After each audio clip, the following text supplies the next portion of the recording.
This is all because of a newly discovered coronavirus. A new case of the deadly coronavirus has been confirmed in the U.S. This morning, coronavirus now classified as a public health emergency. A disease that has the symptoms of a cold, but can cause different organ failures in a short period.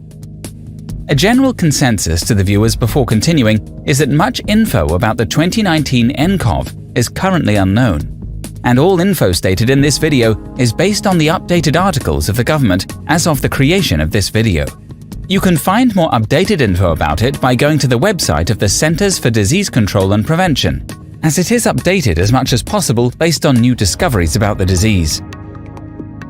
The novel coronavirus 2019 nCoV, or more commonly known as the Wuhan coronavirus, is a beta coronavirus part of the coronavirus family, which attacks the respiratory tract and can lead to illnesses like pneumonia or the common cold. The name coronavirus is derived from the Latin and Greek language of corona, which means crown or halo, because of the character of its appearance that looks like a royal crown. This is the third and most recent of the newer discovered strains of coronavirus.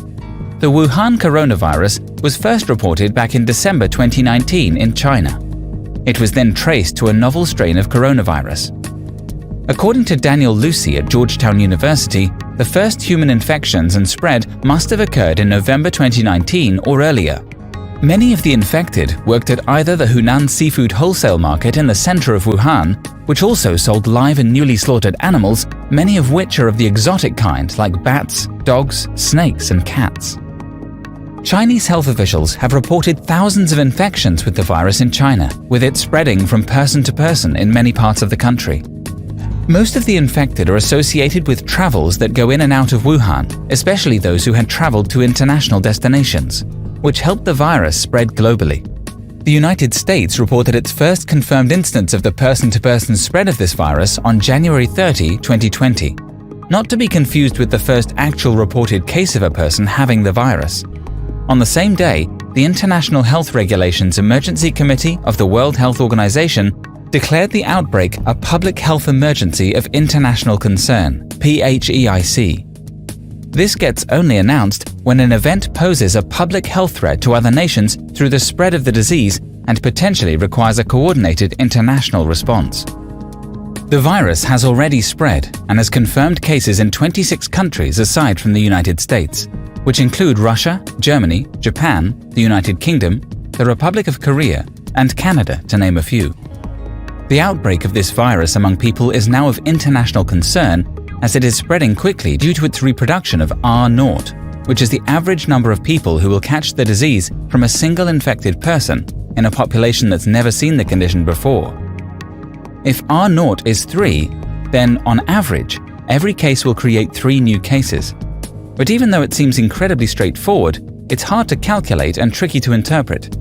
In the past week, at least 6 teams of researchers, along with the World Health Organization, have published estimates of R0 for the new coronavirus. The spread of the virus happens among close contact, about 6 feet, of a person to another person.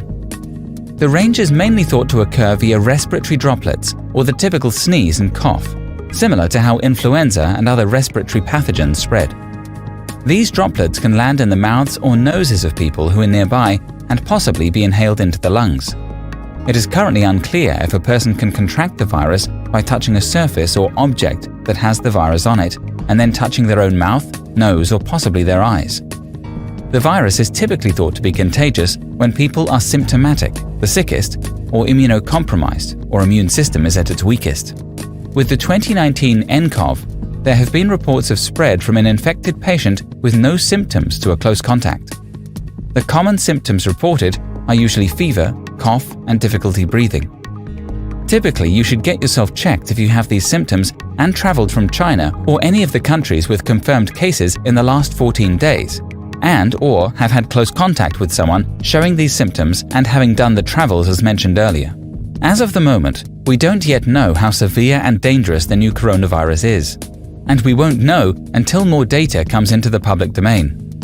But an account by medics on the front lines of the epidemic in Jinyintan Hospital, Wuhan, reported that the virus causes severe pneumonia as their lungs were inflamed and the tiny sacs where oxygen moves from the air to the blood were filling with water. The failure of the lungs will cause other organs in the body to shut down, as oxygen is the primary need for the other functions of the body done by the different organs. The 2019 nCoV is a global pandemic, but it isn't the first one. It is the third of the new strains of the said family that has been found in recent years. The first one was SARS, Severe Acute Respiratory Syndrome, which spread back in 2002 and was spread virtually unchecked to 37 countries, causing global panic and infecting more than 8,000 people, while killing more than 750. The second one was MERS, Middle Eastern Respiratory Syndrome. When an outbreak happened back in 2012, it appeared to be less quickly passed from human to human, but had greater lethality, as it killed 35% of about 2,500 people who were affected by it. The three of these, including the latest one, were caused by viruses coming from animals.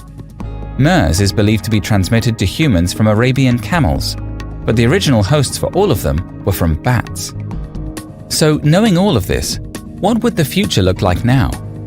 Well, infectious disease experts are outlining three broad scenarios for the future of this outbreak. But take these speculations with a grain of salt, as there is a lot of uncertainty about how this will unfold.